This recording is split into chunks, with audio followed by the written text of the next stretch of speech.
امت کے اندر یقین کی کیفیت ختم ہوتی جا رہی ہے، اور اللہ کے رسول صلی اللہ علیہ وسلم نے فرمایا تھا صلاح اول هذه الامه بالزہد والیقین ویہلک آخرها بالبخل والامل۔ پہلی امت کی اصلاح ہوئی تو ان کے اندر زہد تھا اور یقین تھا۔ امت کے آخری لوگ جو ہیں وہ اگر ہلاک ہوں گے تو بخیلی کی وجہ سے اور لمبی امیدوں کی وجہ سے۔ اور رسول اللہ صلی اللہ علیہ وآلہ وسلم نے کتنی اچھی بات بھی کہہ دی، اور صحابی کیا کہہ رہے ہیں؟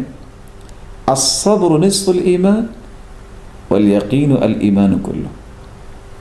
صبر، برداشت یہ آدھا ایمان ہے، اور یقین جو ہے یہ پورا ایمان ہے۔ اس لیے تو یقین کو ایمان والوں کی بنیادی صفت بیان کیا گیا ہے، وَبِالْآخِرَةِ هُمْ يُوقِنُونَ۔ بلکہ یقین جو ہے یہ تو ایمان کے اضافے کا باعث ہے۔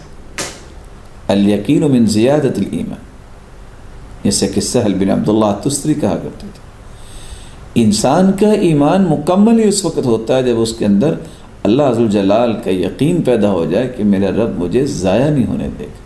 الیقین ملاک القلب، ابو بکر الوراق کہا کرتے تھے کہ دل کے اندر ایمان اس وقت جو ہے وہ جگہ بناتا ہے جب انسان کو اللہ پر یقین ہو جاتا ہے۔ محسنین کا بنیادی وصف بیان کیا گیا ہے۔ محسنین وہ ہیں الذین یقیمون الصلاۃ، جو نمازیں پڑھتے ہیں، ویؤتون الزکاۃ، اور وہ زکوٰۃ کو ادا کرتے ہیں، وہم بالآخرۃ ہم یوقنون، اور آخرت پر یقین رکھتے ہیں۔ اور آخرت پہ یقین رکھنے کا معنی ہے کہ ایک مالک ہے جس نے حساب لینا ہے، اس مالک پہ یقین رکھنا کہ وہ دنیا میں جو نیکیاں کرنے والا ہے اس کو ضائع نہیں کرتا، وہ کسی کے اعمال کی قدر کرتا ہے، اس کو ضائع نہیں ہونے دیتا۔ افضل ترین عمل کے بارے میں بھی اللہ کے رسول نے فرمایا وہ یہ ہے ایمان لا شک فی، ایسا ایمان ہونا چاہیے کہ اس میں شک کی گنجائش نہ۔ رسول اللہ صلی اللہ علیہ وسلم پر قرآن نازل ہوا ہے، آج امت کو لیڈرشپ کی ضرورت ہے اور قیادت اس کو نصیب ہوتی ہے۔ وَجَعَلْنَا مِنْهُمْ أَئِمَّةً يَهْدُونَ بِأَمْرِنَا لَمَّا صَبَرُوا وَكَانُوا بِآيَاتِنَا يُوقِنُونَ، جن کے اندر صبر اور برداشت ہوتی ہے اور جو یقین رکھتے ہیں اللہ تعالیٰ قیادت انہیں نصیب کرتے ہیں۔